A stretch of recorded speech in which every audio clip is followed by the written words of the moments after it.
You are listening to Fika with Vicky on United Public Radio, 107.7 and 105.3 from New Orleans.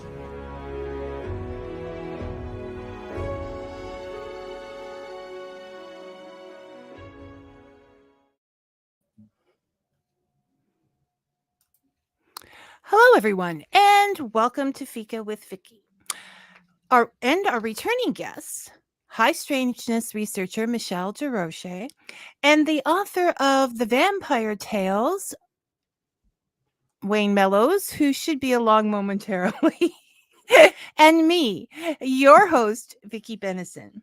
Michelle has brought her love of history, architecture, travel, mysterious things, and research to many media platforms, including the ever-popular The Outer Round with Michelle Desrochers and Amelia Pisano right here on UPN. Wayne has used his own similar interests in writing, creating characters and props, and restoring historic homes. Sharing these interests has created a friendship between us over the years, as passions always do. Today, we're focusing on vampires, the lore, the revolution of revolution. I hope they don't revolt because we'll be in trouble. It's evolution and roots, even traveling to Romania. Sorry, I have Bulgaria on my to Romania vicariously through Michelle. I'm looking forward to this one. Thanks so very much. Michelle and Wayne, and welcome to Fika. You're welcome. Wayne is just fighting with his computer, apparently, so he might be a bit, but maybe we should be doing this show on AI. I know. Technology. Oh my gosh.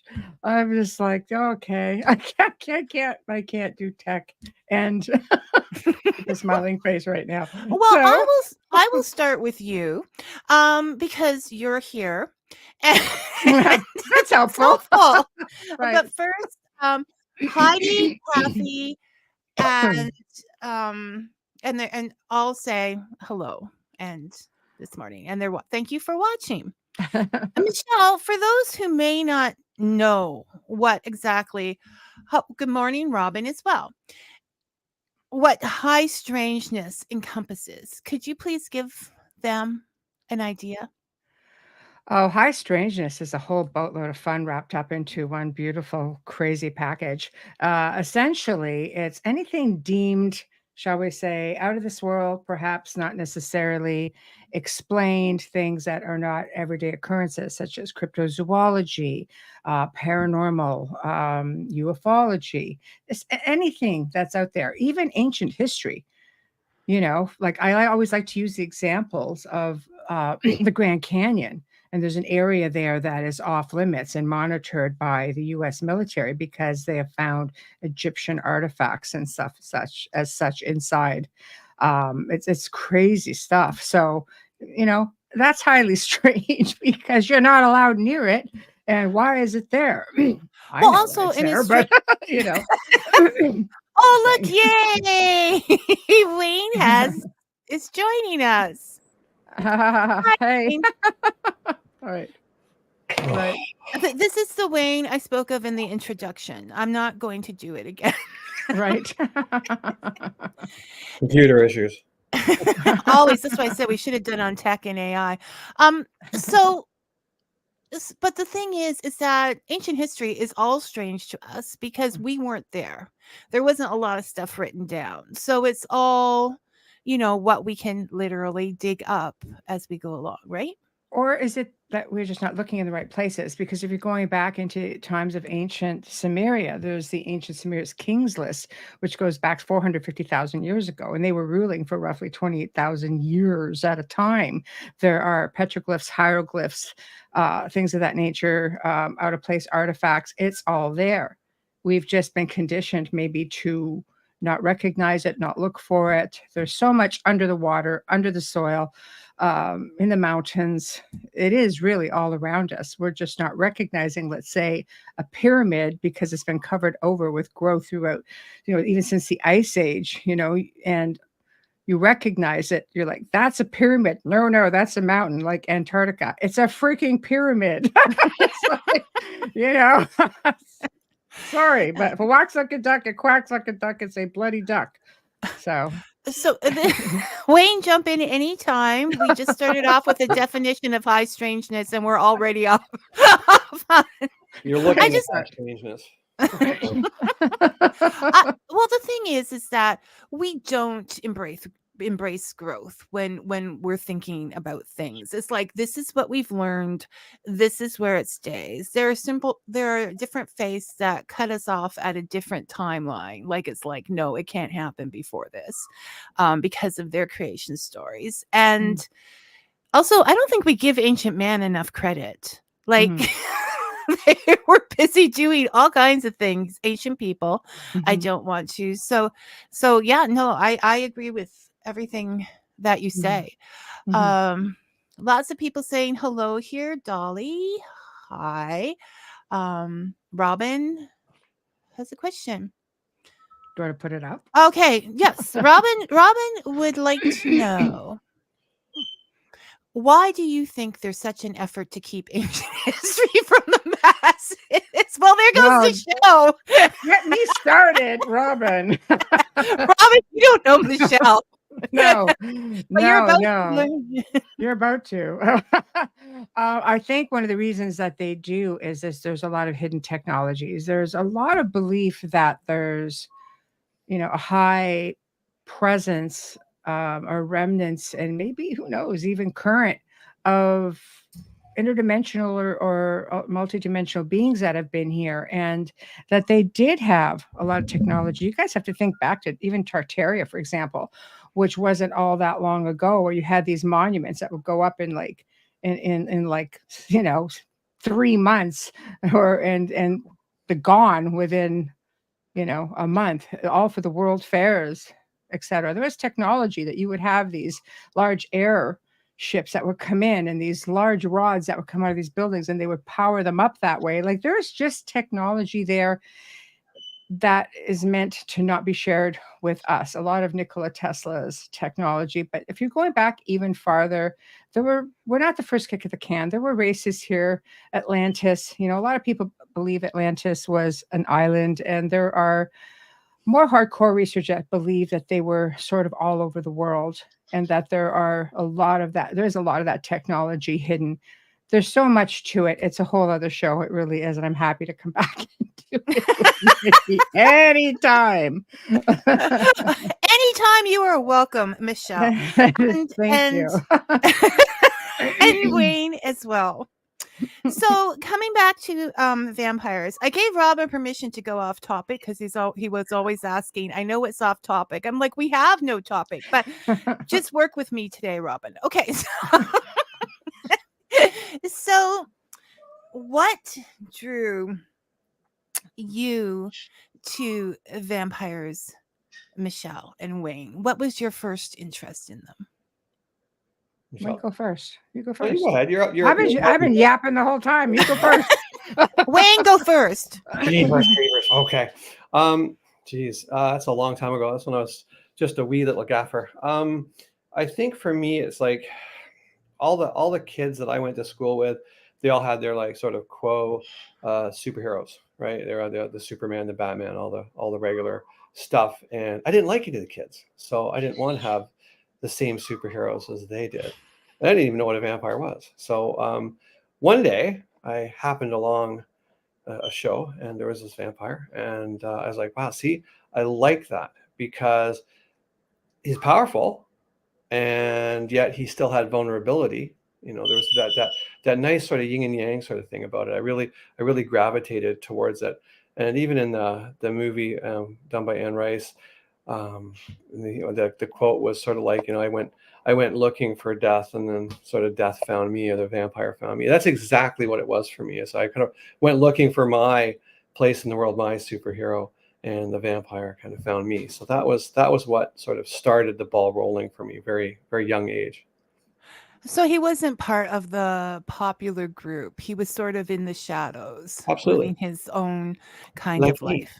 Like I'm glad you come out of the shadows from time to time, Wayne. Periodically, I get up in the garage. Yeah, periodically. And Michelle? I always believed not so much for me was it vampires per se to begin with. I've always been fascinated, even believe it or not, from the time I was about 8 or 9. I loved watching horror movies in general, but as I got a little bit older, I had a really strong connection. The first book I ever read was Dracula. I mean, you like vampires, of course And it it is. takes 9 hours It to is. read. I looked. I know, and I'm a proud owner of a first edition, so I'm really really I really cherish it a lot because I enjoyed the book, and from that point on, even from the time I was like 13, I started doing research, going to the library back then. No internet, aging myself a bit, but you know, so so anyway, I started getting more into Vlad Tepes and getting to understand and trying to get past a lot of the rhetoric that was there. But I think at that point, I grew up in an age of vampire movies. Dracula had been redone so many times with so many actors, and there was always a Bride of Dracula. There was always spin-offs. And so for me, the allure was there. And it's just from that point, I ended up with my urge to need to go to Romania. And what is this land beyond the forest? Where is it? What is it about? Where? So, so I was just grateful to grow up in a time where, these movies were on all the time, and it just really kept piquing my interest. Sunday afternoon movies. I think they were all the horror movies and all because I mean we Yeah. didn't have VCRs at that time, videos. It was See, you watch it when it's on there. I know, a dreadful world to live in. But see, for us, it was Friday night. Once a month, you get an all-nighter of horror movies. They were all the old classics, and they were just like, wow. And my father would stay up with me just because he felt like I needed him to be up with me. Not really, but yay. He'd fall asleep and I'd be. all I need is Bela Lugosi right now, right? Yes, right. I know. and I know. and moving it on. And what do you think? Like, obviously, it's a big. It just keeps growing. The vampire thing just keeps growing, becoming more and more popular, going out in different ways. What do you think grabs people? What it is that pulls them in? Wayne, I you think go it's I ahead. think it's the mystery of it all. People like the allure of it all. There's the sexiness of it all, and many of them. It doesn't always have to be there, but there's definitely the allure of that living forever kind of thing, having whatever you want. I mean, the accumulated knowledge of somebody who would even be 300 years old or 1,000 years old. That accumulated knowledge would be invaluable as you And go money. forward. I'm sorry. And money. And money. Yeah, you notice they were always rich. Yeah. No, not always. It's like the Highlander, right? He just kept accumulating wealth over the many years, and clearly I'm doing and it. tuxedos. they None do. myself. So we have the lore. We have vampires before the whole Dracula thing happened, and then we have post Dracula happening. So if you were to define a vampire, how would you do that? What would be your criteria for saying this is a vampire? Do you want like the historical? Okay, well, when you go first, let's say, do you No, want the I want you to go historical? first. I just finished the last one. You go ahead. What's your vampire? Okay, I'm going to ask direct questions from now on. That's better. Okay, I'm learning. Ironically, I was going to do a Gray Zone show on this, and we just never got around to it. So I did find a lot of research on it. And some of the oldest and most prevalent, they're said to be in mythology, one of the oldest and most prevalent creatures, literally, in the world of mythology. And the origins remained unknown for like thousands of years. But it only states that a vampire can make another vampire. So who created the first vampire, right? Well, I mean, you got to think, where is this? I personally think they're a race of extraterrestrial beings, but just don't shoot the messenger. I've actually found stuff on it, but allegedly it all began in the Mediterranean with an Italian man named Ambrosio who traveled to Delhi, Greece. Legend states that he was cursed by the god Apollo and told him that his skin would burn should it touch sunlight, and that he then proceeded to gamble his soul away to Hades, god of the underworld. And then Apollo's sister went on to curse him. It's like it just goes on and on and on. This guy's been cursed to no end. Sounds like And me. yeah, right? Maybe you're like Yes, but he Ambrosio. made poor I life know. choices. I Okay, know. obviously he made poor I life. know. Not you, him. You never know. You never know. But where it gets weird is there's a whole line of mythology that is attached, to this, like right down to, how children were born and stillborns. If a baby was born with teeth, for example, or a stillborn, the bat would fly over the corpse. This was a Romanian thing. Being excommunicated by the Orthodox Church, that was in Greece. Being the seventh son of a seventh son. It goes on and on and on. But there's actually a disorder called porphyria, which is a blood disorder that remains incurable. And the treatment is mainly supportive pain control fluids, things like that.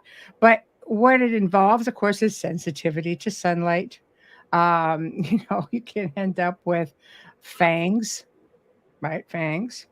And the blood drinking, reflections are not seen. Like it's this crazy thing, and it goes on like way back. So there's a whole lot on this. I mean, there's stuff being found thousands of years ago beyond the mythology. So, but again, it would suck up most of your time if I went through all of it. So. No, we want the lore. Okay, we do stories. I mean, in my investigations, and then they go through. So, in the original, there wasn't the magic. They didn't have magic like hypnotizing us. They didn't have.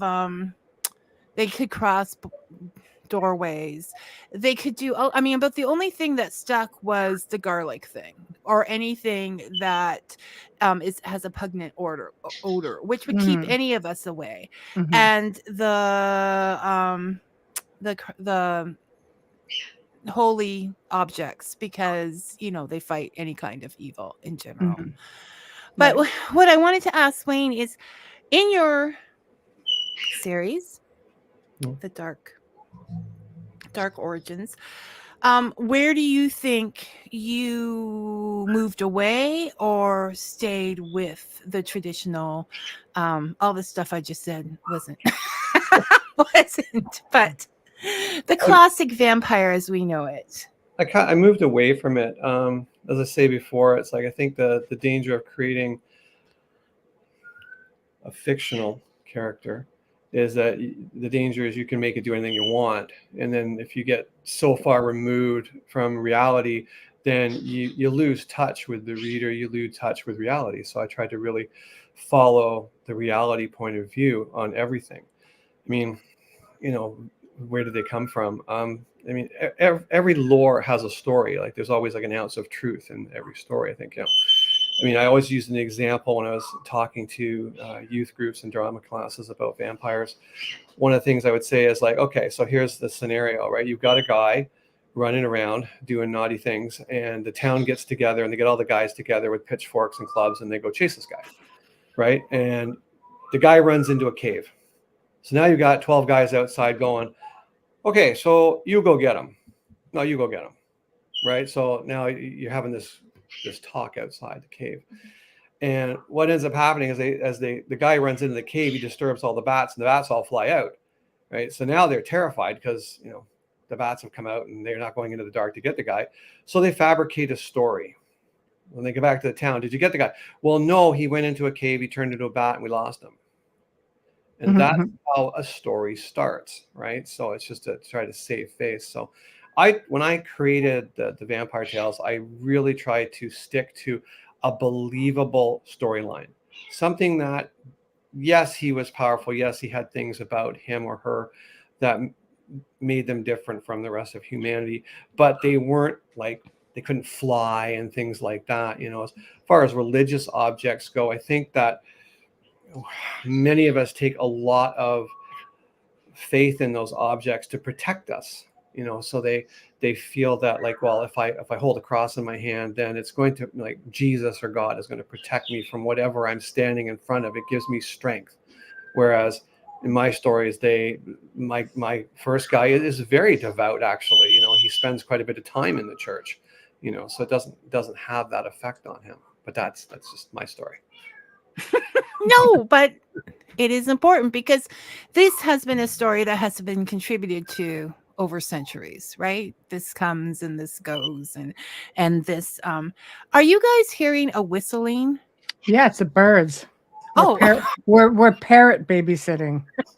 Okay. I just thought I was I'm the going. new Noah right now. I've got the animals. I also have the air conditioning running with the whistling in the background. It's just Those are the parrots getting their claim to fame with Wayne. Okay. As long as I'm saying I'm Grandy. Yeah. Okay. The glamorous life of a vampire. Oh, It's before you. Oh, it's hilarious. Okay, let me write that down. They are patient with parrots. Yeah, they're still breathing. Let's put it that way.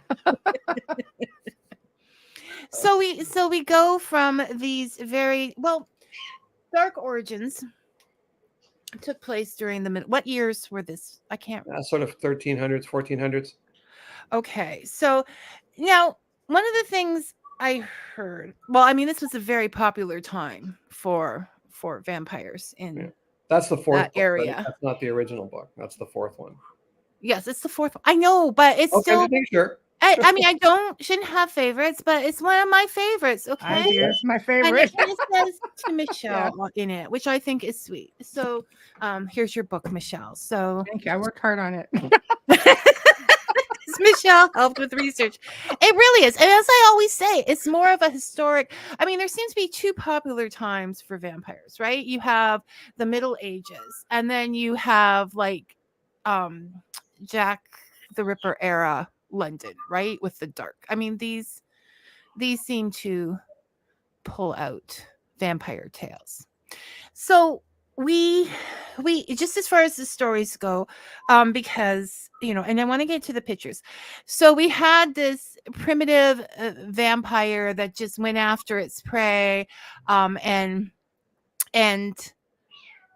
was a predator, so it came out at night to hunt, and much like the werewolf, and it didn't have any of this finesse or whatever. And then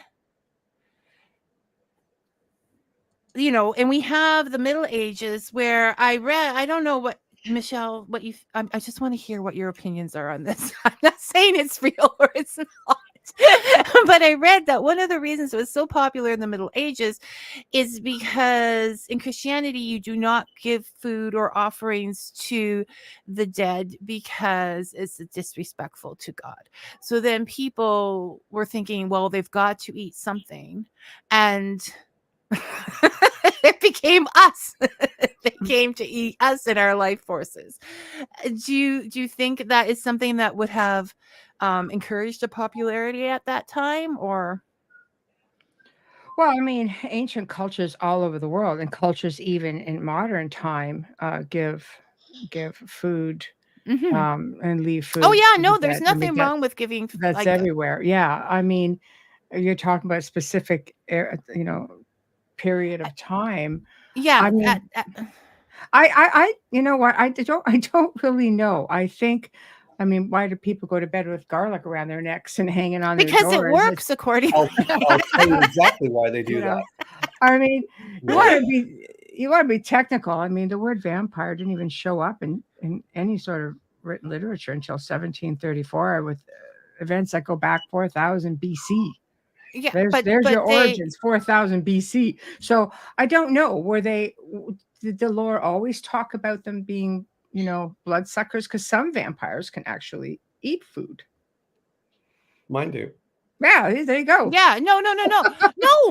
But they also still need that blood to.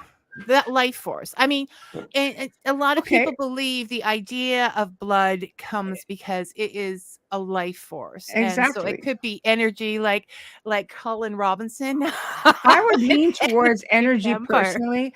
Wayne could probably get into that more. Wayne and I've actually talked about this, about the blood. Was it more life force being energy, which I think would be more fulfilling for energy speaking, Well, like it's from that Well, that's standpoint. on that, right? It's like, first of all, back to the garlic thing. I just want to address that really quick. Back in the time of the plague, the cheapest thing around was potatoes and garlic.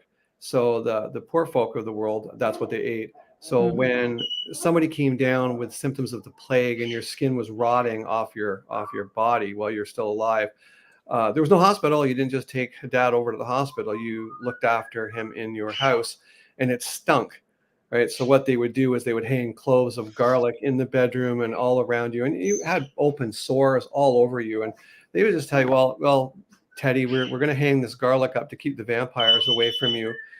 That's what's happening. And that is honestly where the research shows that hanging up cloves of garlic came from. It had nothing really to do with vampires. It was just, again, a story to cover up the stench of it all. So that was that. So again, it goes back to those story kind of ideas. What was the other thing you were asking about? Energy. Energy. Oh yeah, no, that the idea of blood is really that of life force. Again, we go back to primitive times where if I came out with a cell phone and showed a person a cell phone in 1300, they wouldn't have any way to describe it. There would be no vocabulary for them to describe it.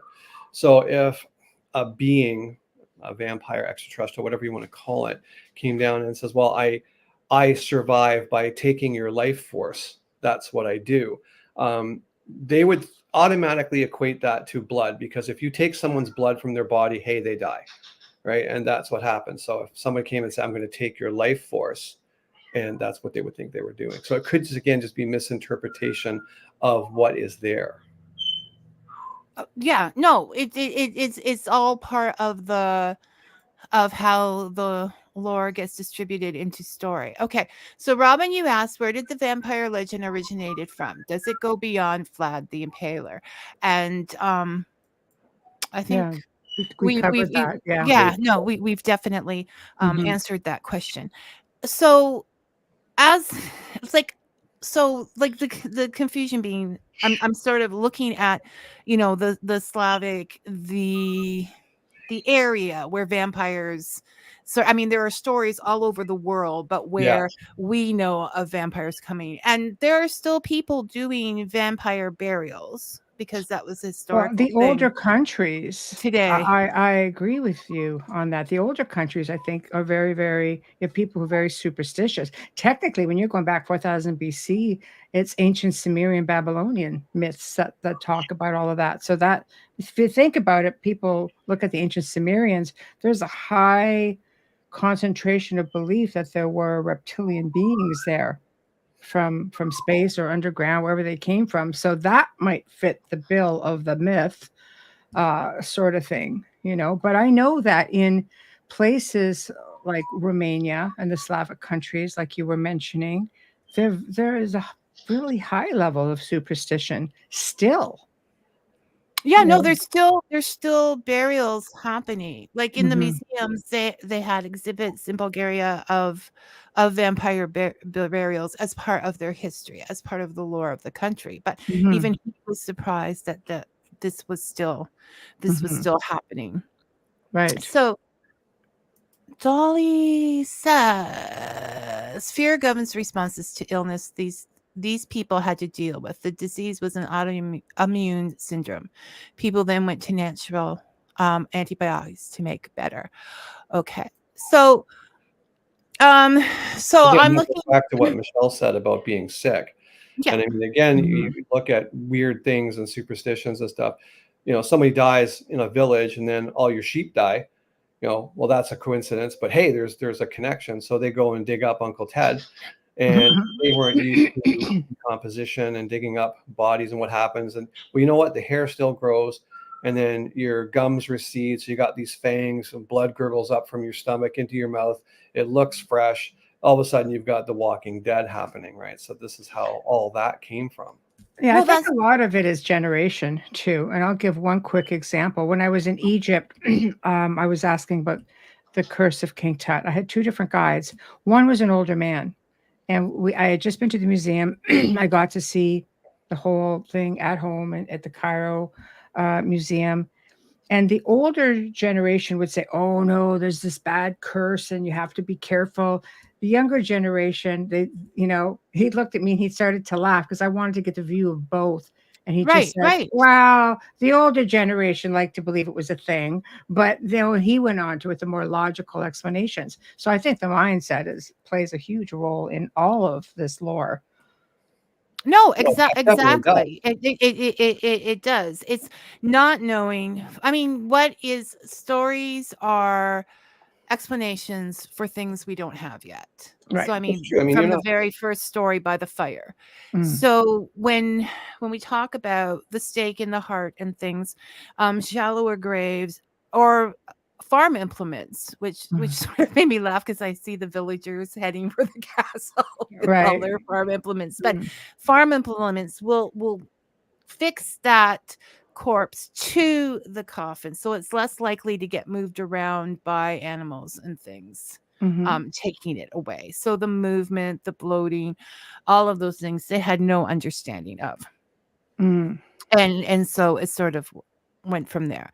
So as the story progresses throughout history, then we have what's his name?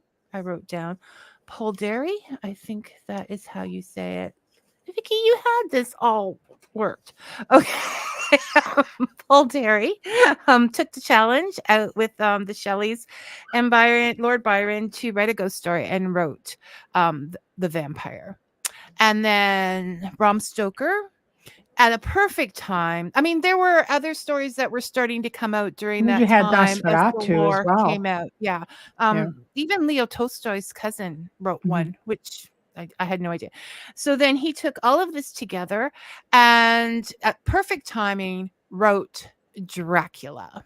And that's where we get into the tuxedos and the magic and all of that sexy stuff, which has led to so many vampire uh, vampire slash werewolves erotica out there, as well as mysteries, as well as yours, which I consider more of a historical tale than a horrific tale, That's historical fiction. Wayne.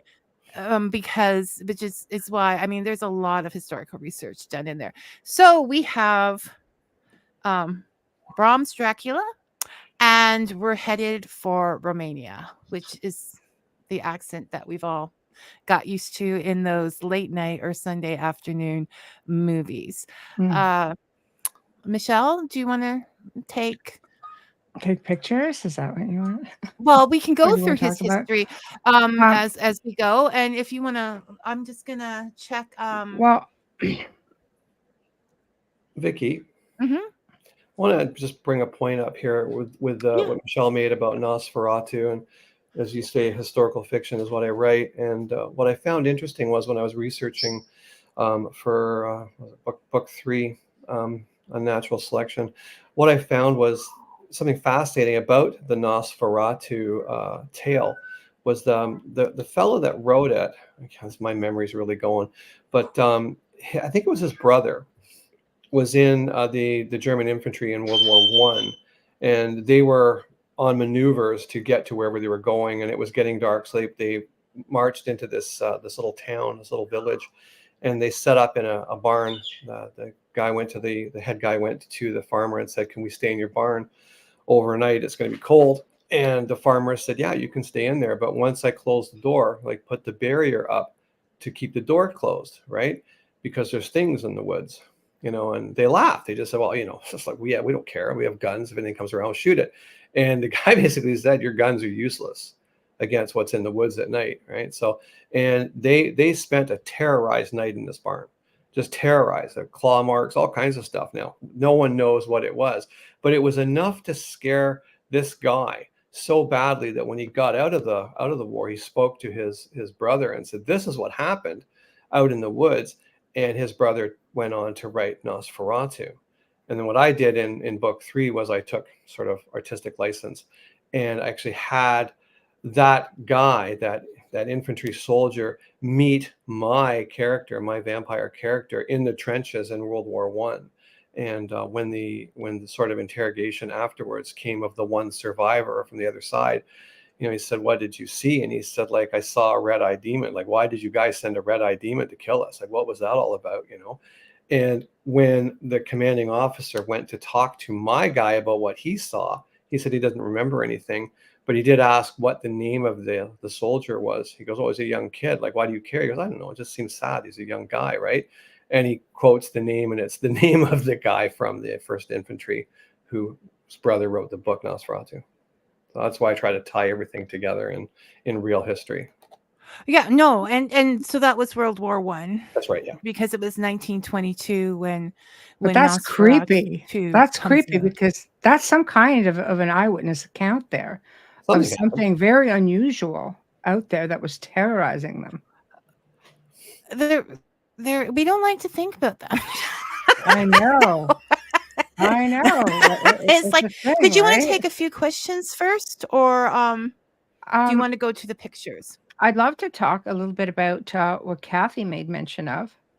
I put a star on it if you want to bring it, because this I it's more see. modern Okay, time. she's It's more going modern through. time. And What about the there's- Legend of Saint Germain? Yes, this is a really big one because it actually, the last sighting of him was in, I believe, the 80s, and the Count Saint Germain was an alchemist. So does alchemy actually have anything to do with it? And here's how we tie it into Romania. He was allegedly born the son of Arakolski II, Prince of Transylvania. And people believe that it actually goes back to the time of Christ, however, and was at the wedding, where Jesus turned water into wine. They believe he was there. He believes that he had been present during the Council of Nicaea in 325 AD. He appeared many times through history, with the most recent being in the 1970s, but always appears as a 45-year-old man. So he traveled in upscale circles back in 1742 with people like Casanova, Madame de Pompadour, King Louis XV, Catherine the Great. I mean, it goes on and on and on.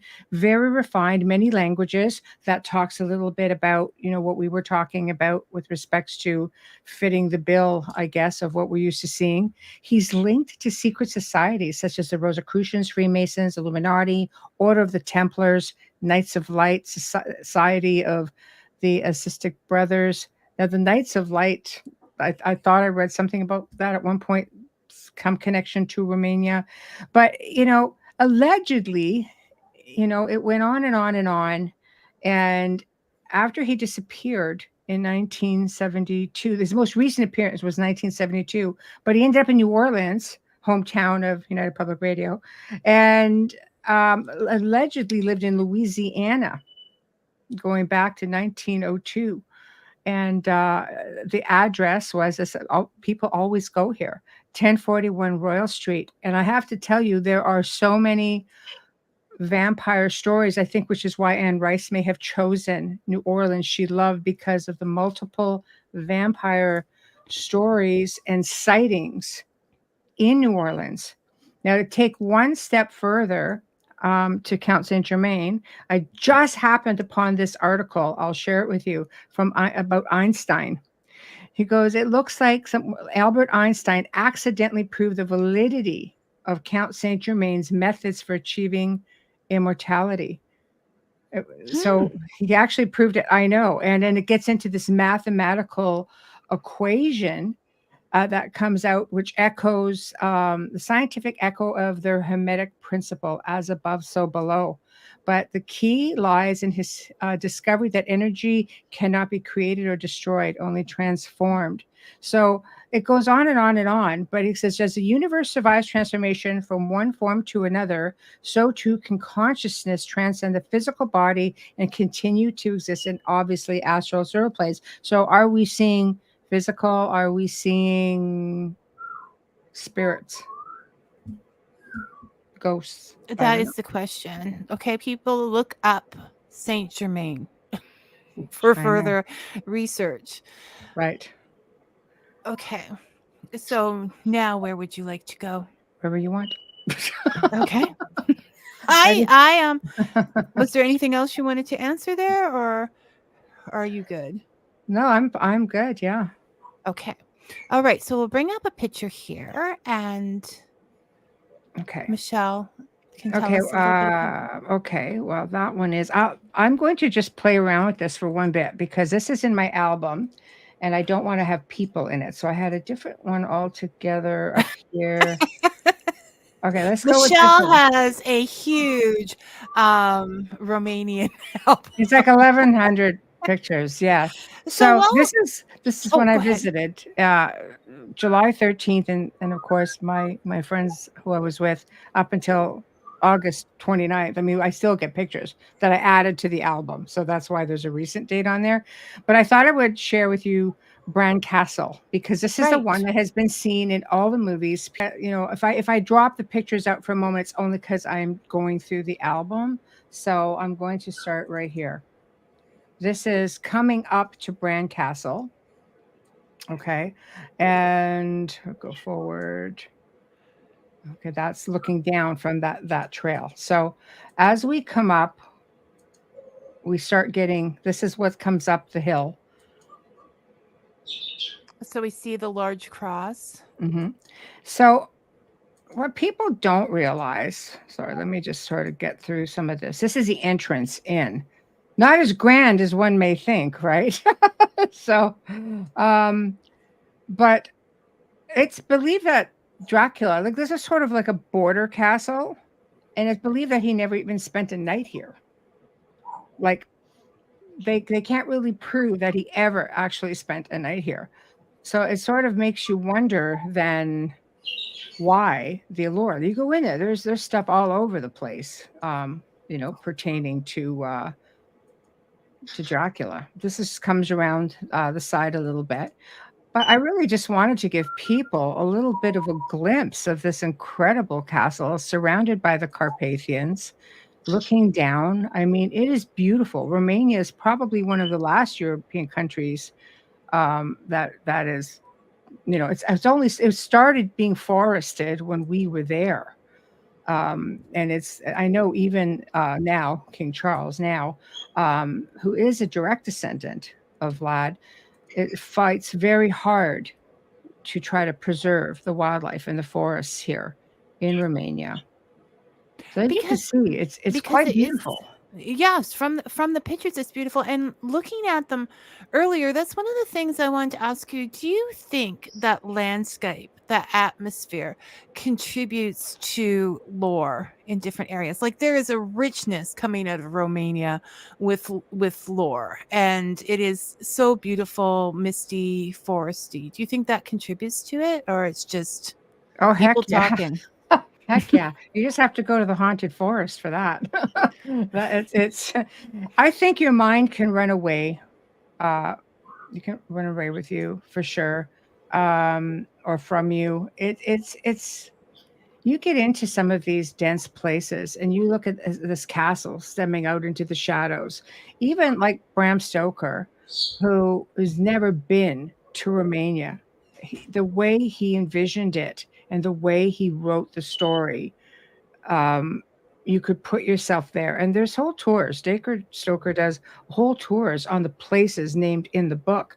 But even when you read, you know, Wayne's book, Dark Origins, the way he describes it, when we talked about that, you know, and I explained to him what it felt like to be within the mountains and to be like the intensity of that, like they come alive. And you know, being in Hoyabatsu forest, it definitely did. It felt like it was alive, and I mean, in many ways, it is because you know I sort of had my rear end almost pretty much handed to me that night. So there's definitely something to the lore. Sorry, I just want to get over here. So landscape and atmosphere does make a difference to all the It writers out does. there. Yes, it absolutely does. It absolutely does. I think it has everything to just um, I don't know. I think it is part of, why does, if you go see a play and you're just listening to the words, it's not going to have the same impact if you're not looking at the background. I walk through places. No, but it Yeah. does create, like I said, Jack the Ripper era England. Like there Yeah. are times and places that vampires, Louisiana, New Mhm. Orleans, Mhm. there are times and places where vampires are more popular. Right. So Right. it I'm just getting another picture. yeah, Sorry. yeah, no, we can talk as we can continue. Kind of As like it's Michelle kind of is like our looking for house. pictures. It's kind of like our house. I won't lie. Okay, here we go.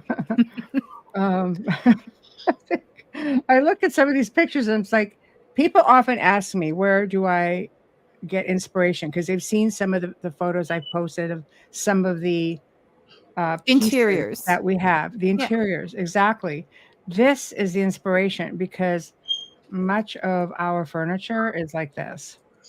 I can see that in your other home, like the Yeah. chairs and things, most Yeah. definitely. Yes, Yeah, yes. it's all still there. Oh, I have to share this for one quick minute. This is Tico. And back during this time, Tico, this little bear, was called Tico Travels, and he was a bear for autism. And people would take him. A friend of mine runs this organization with Autism Canada. And I took Tico everywhere throughout Romania. I would take him out through a lot of my haunted tours and places I would visit throughout this entire year. So this is Tico, and this was raising awareness for autism. And there's a lot of pictures. Tico's been everywhere. Tico led the zombie parade that year with Wayne and I in the hearse. And it got to a point where she just said, you know what? I think you could just keep this Tico because he's been places that I don't think I'd be wiggy about taking him back. So, wow. All right. So, but these are just, again, the dark areas and it's very primitive. Like you really go back in time when you look at the decor of this place. The hand carvings of the furniture. It's Mhm. big. I'm just describing for those who may not be able to see. So we're talking big furniture, old wood, hand carved. I always like the hand carved. Yes. A lot of space with, it's still very sparse. Mm-hmm. Yes. And In the decorating. It's that whole would you call it Bavarian? With the buildings and that. Would that I be? think so. Yes. Yes. It was very, very similar. And I think too in decorating even modern times, there's a huge Bavarian and German influence throughout the area. These are the pictures here. You may recognize some of these. This is where the movies In Search of Dracula was.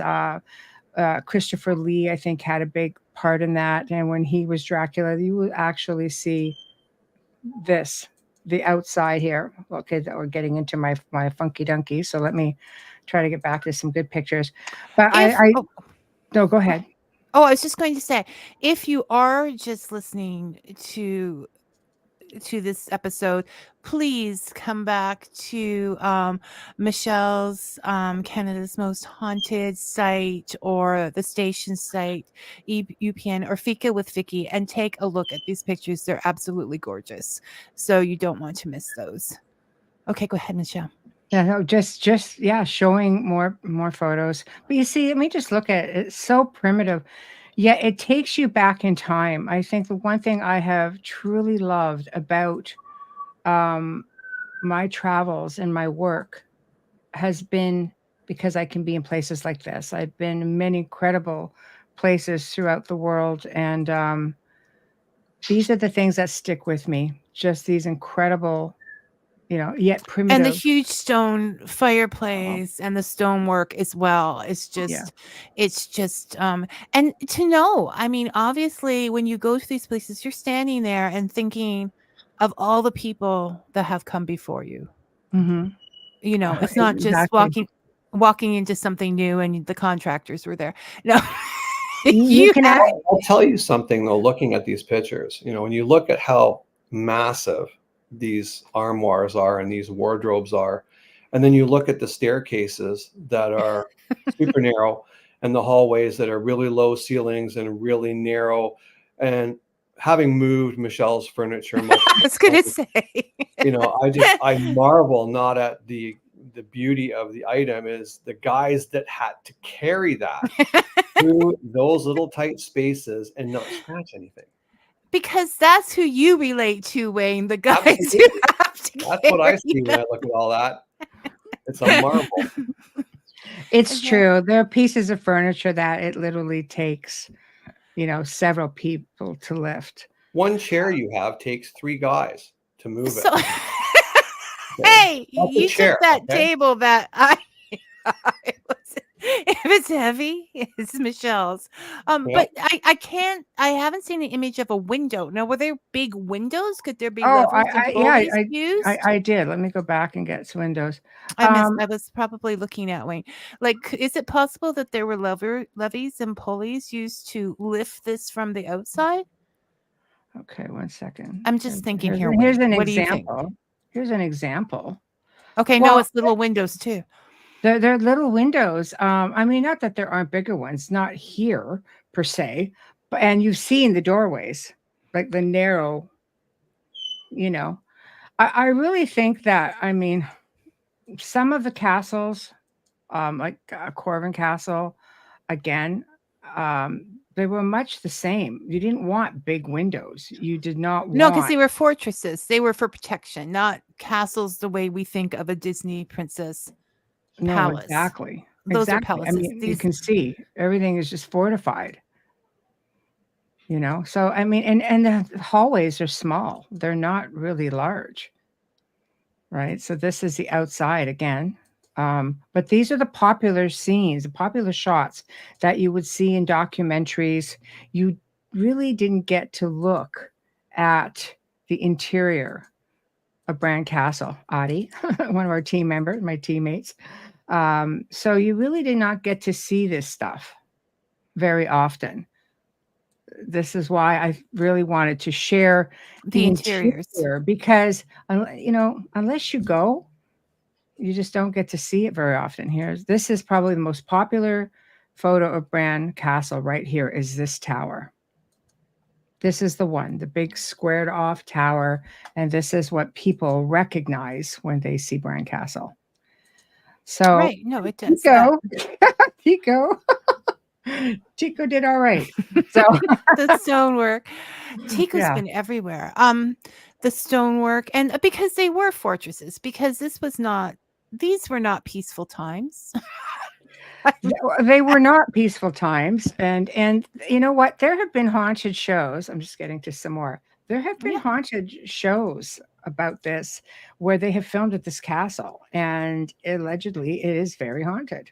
Well, you as would well. think, if Well, the if history, yeah, right? and These are and the main so doors. such a long history. So many people, whether it was a sad tale or not. hmm Well, you have to remember as well that a lot of the royal family that was in Romania during the revolution in the 80s, everybody lost their castles. They were taken. And when the dictators pretty much was overthrown, and I don't want to get into any names, I don't want to get us flagged, but the castles were slowly handed back to the families who owned them. And the family that the part of the royal family that owns this castle has done wonderful things for the community. They have really so I can tell I love architecture. They have created a village theme, so you can go down and buy all your Dracula souvenirs and a lot of really wonderful things. They've really revitalized the town of Bran. But people don't realize that Bran is known for its vineyards, its ski resorts. It's not all just Dracula, who was essentially Vlad being like a hero in Romania. Yes, well, of course, because he stood up Yeah. and he got things done. That's the thing. When Romania opened up again, it was ripe for tourism because everybody around the world was, Dracula, werewolves, all of that. So Right. it would be a great economic boost to the area. And that's probably why people, he didn't spend time here or whatever, but it's like the Mhm. whole Robin Hood legend or King Arthur or what have you. Mhm. Everybody wants to lay claim to where they were because Mhm. then you get tourism, right? Yes. Yes. No, exactly. But It's that's what not it's all about about. historic correctness, Wayne. Well, I just came back with like t-shirts and wine. But they I all had wanted to know, you showed that one picture where you had a gift bag from I think it was Corvin Castle. yes, And I'm yes. like, what's in the gift Everybody bag, asked me Michelle? about that. I'm like, look at this beautiful castle behind me. What's in the bag? I'm curious about the little things. They were prints of the castle. Different prints. They're easy to travel with because they're Mhm. very small.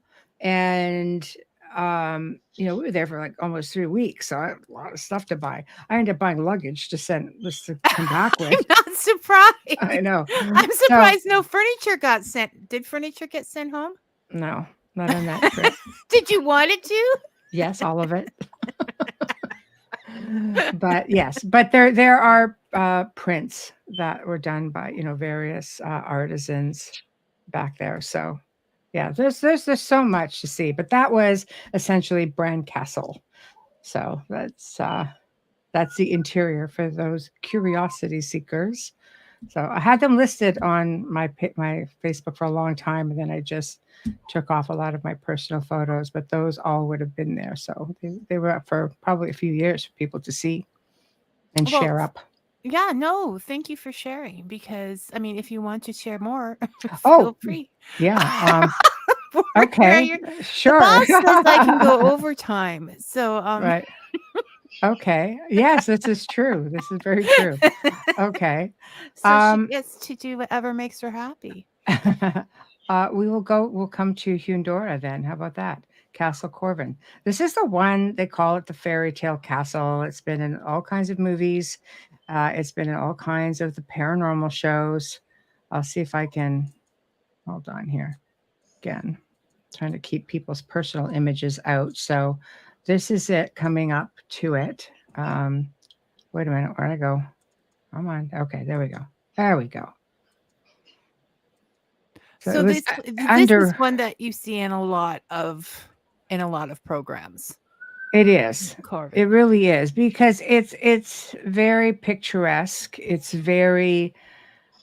just a beautiful to me piece of architecture. And as you can see, I go brain dead over castles and towers and things like that. And this is the surrounding areas around it. These here are like our gift shops and such. So these are all original buildings that they've incorporated into this, what it would have been at the time, people living there who maybe worked in the castle and so on. But just beautiful. And it was under restoration while we were there.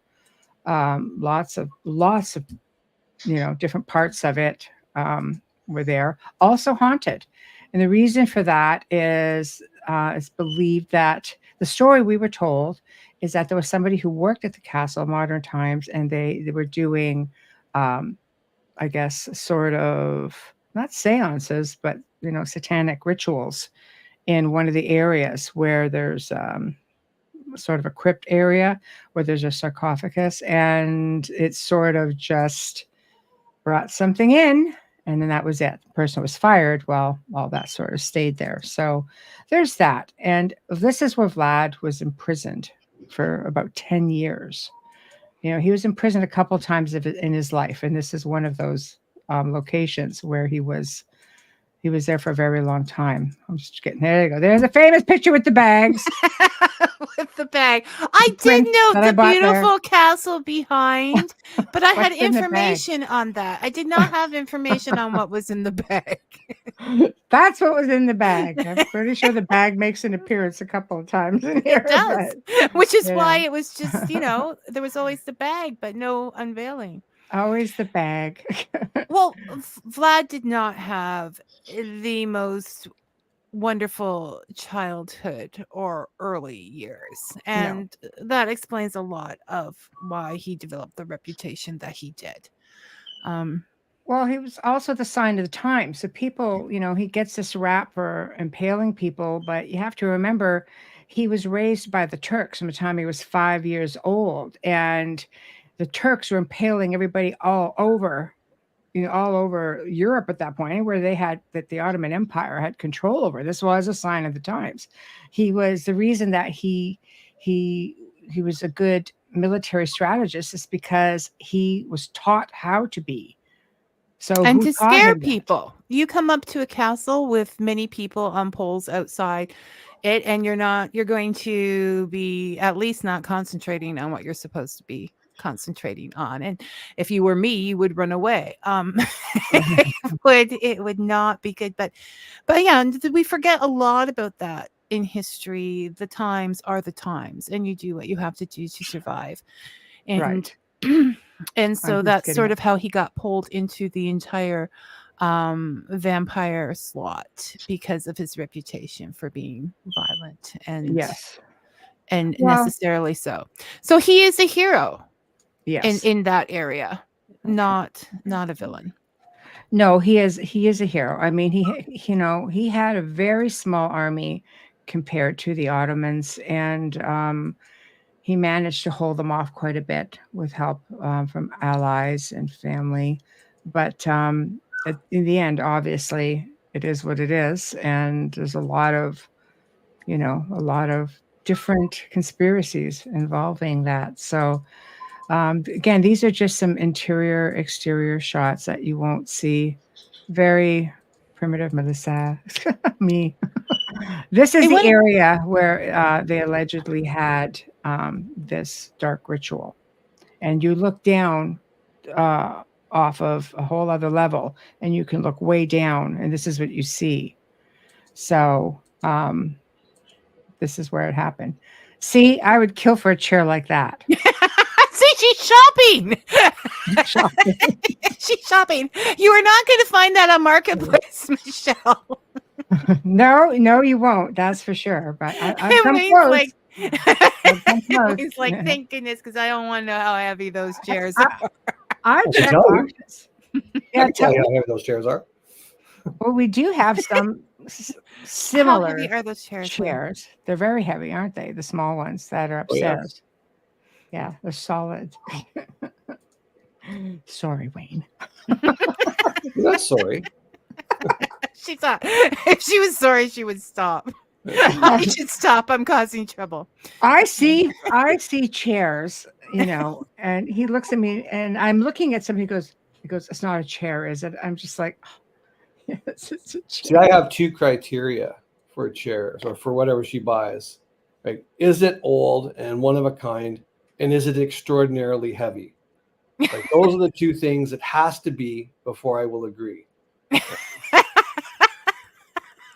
I think the extraordinarily heavy part is just what comes with it being old and one of a kind. It's got to be one of a kind and extraordinarily heavy. And usually the criteria. That's what comes. Yeah. This is a grand hall, of course. This has all been redone. Just the restoration is just beautiful. But see, I go really stupid when I see like arches and stuff, like Gothic arches. Well, they go I- with the tops of the chairs.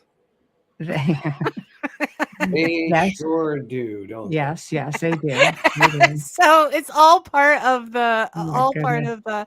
no, it is beautiful.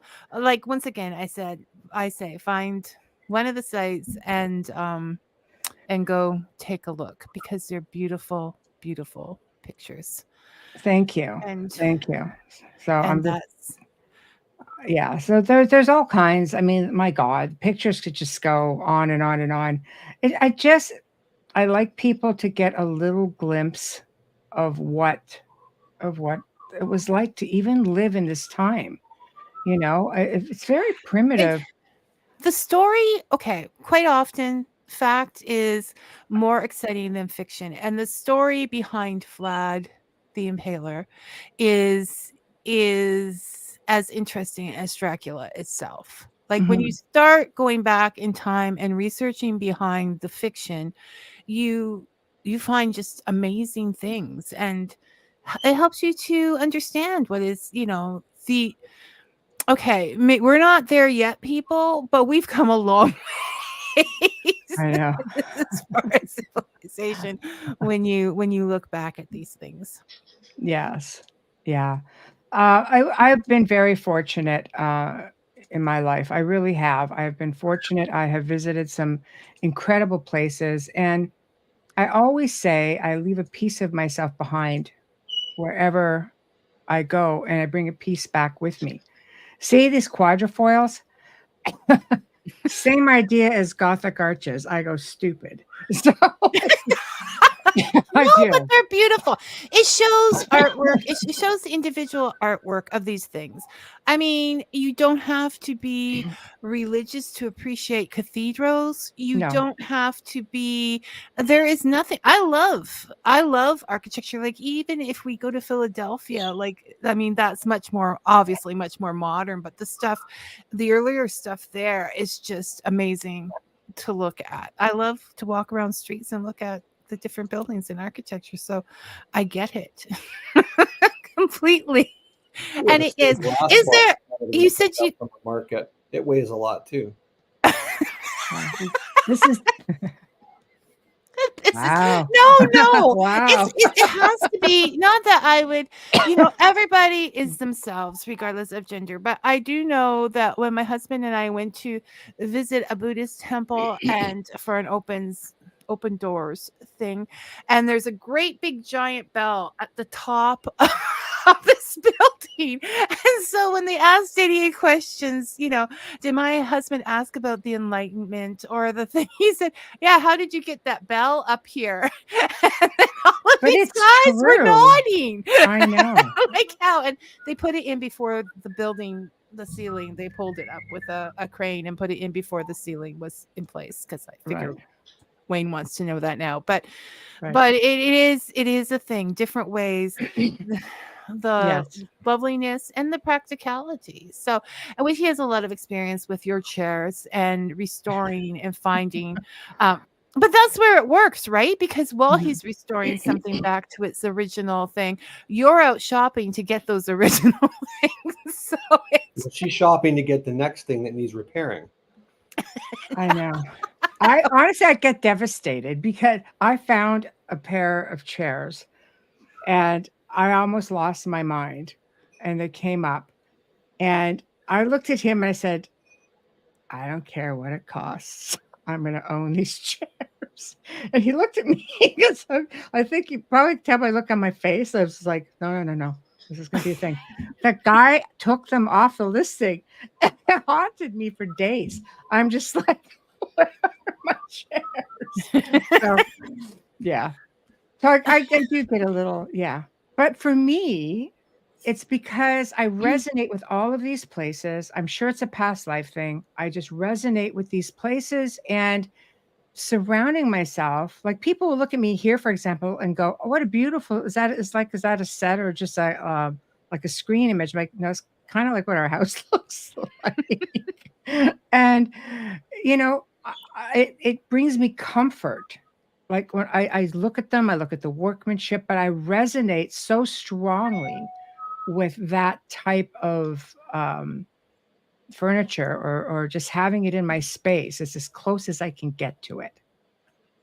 I hear you, Michelle. I'm not sure, Wayne. Dave says, Vicky, you It's are just like, stirring the pot. I don't mean to be stirring the pot. It just happened.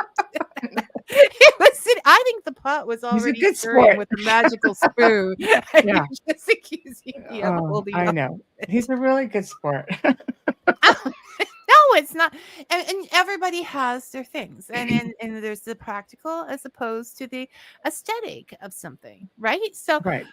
Michelle just sees this beautiful chair full of history, and all she wants is to bring it home to be And cared for love with her it. other beautiful chairs. And Wayne's like, too heavy, not enough room.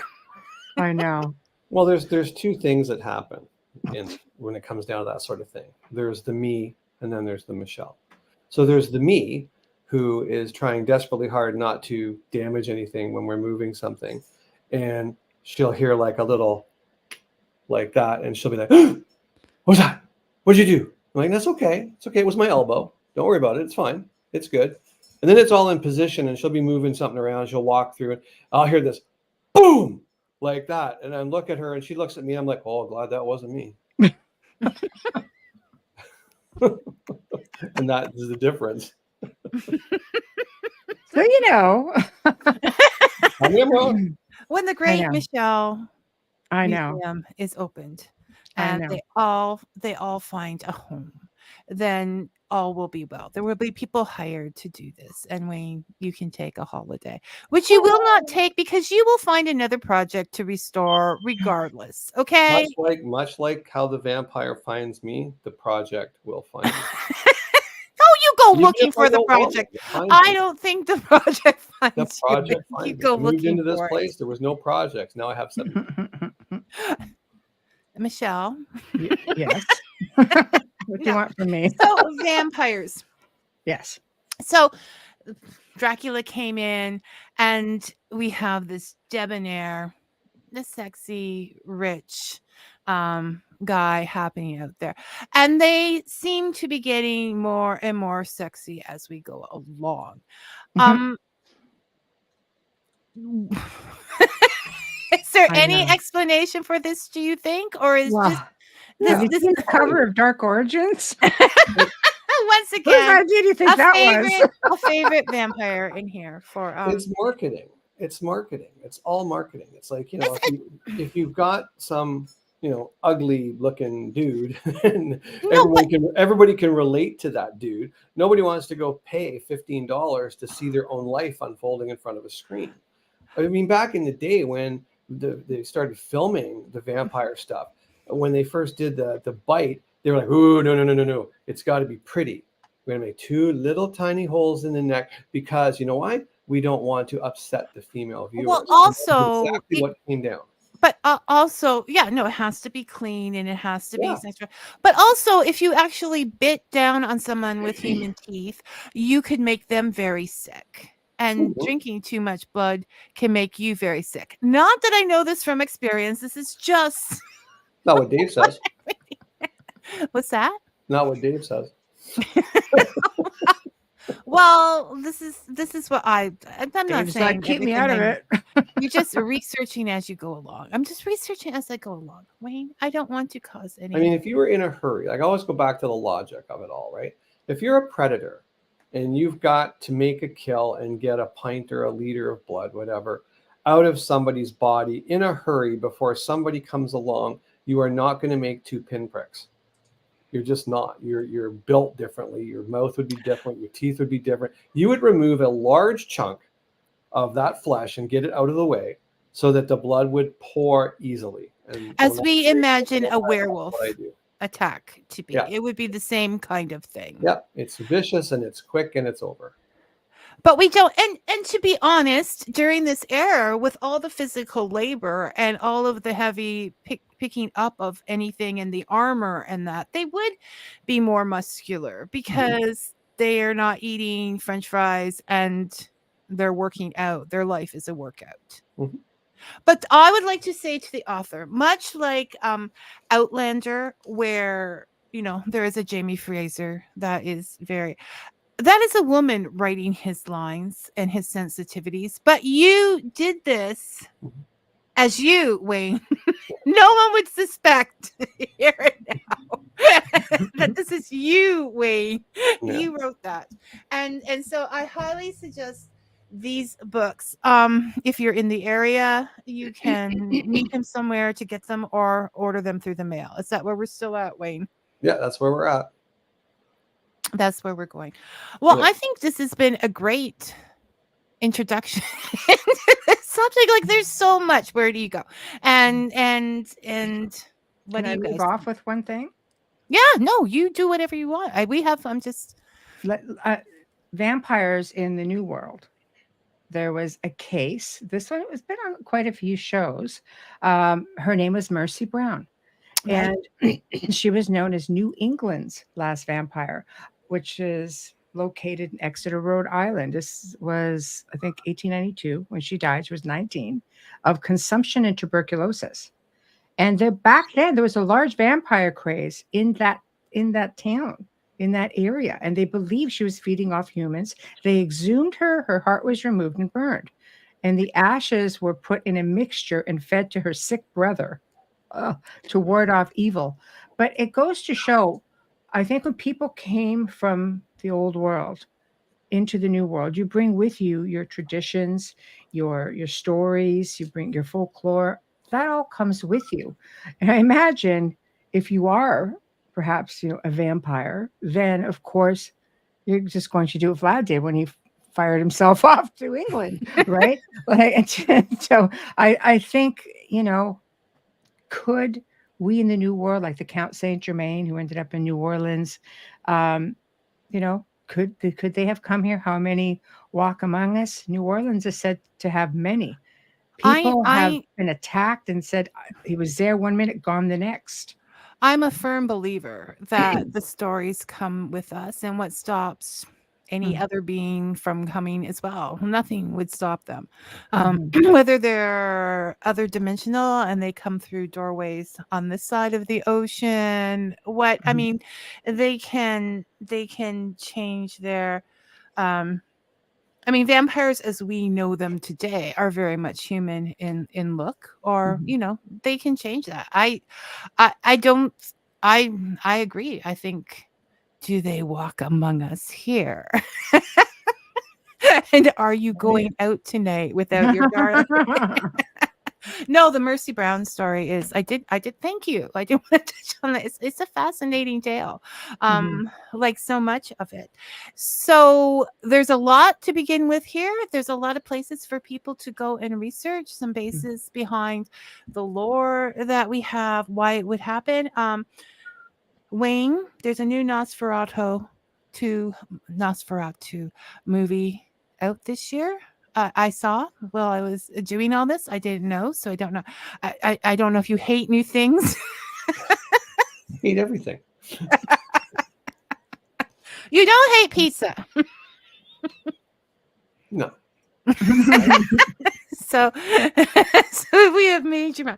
So that's coming out this year, and yes, there are so many vampire books out there right now. So I'm glad we got a chance to touch on the behind the scenes before. I'd like to see them make something new instead of remaking everything over and over again. But that's just me.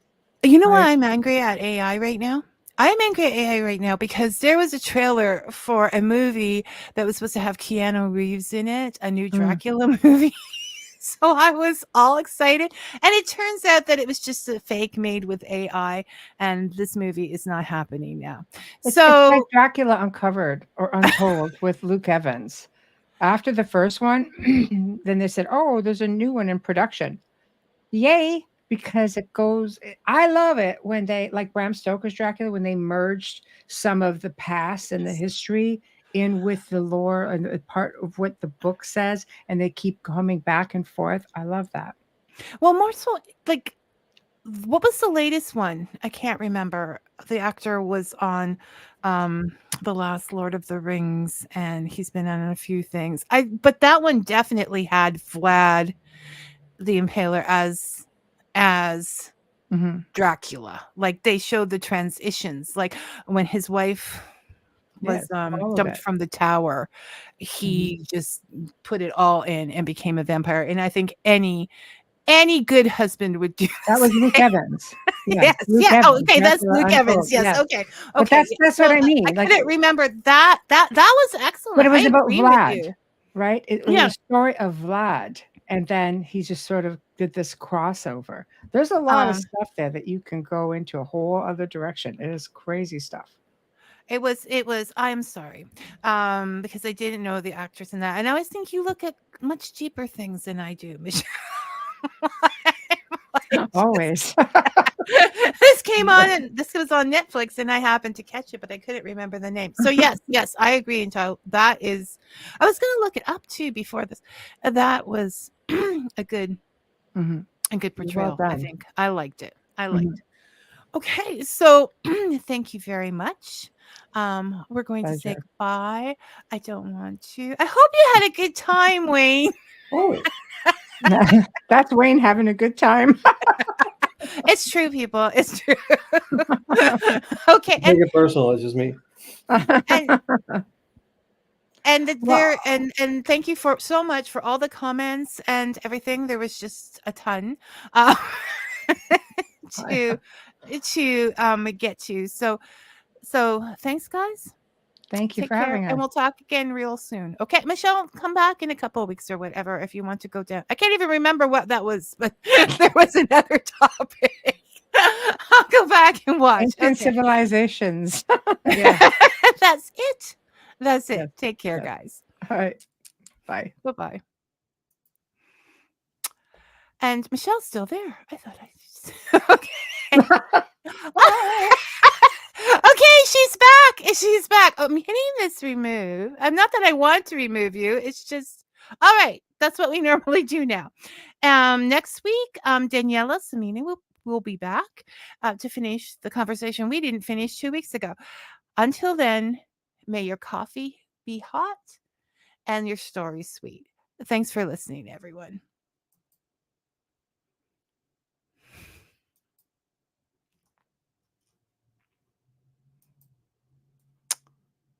There we go.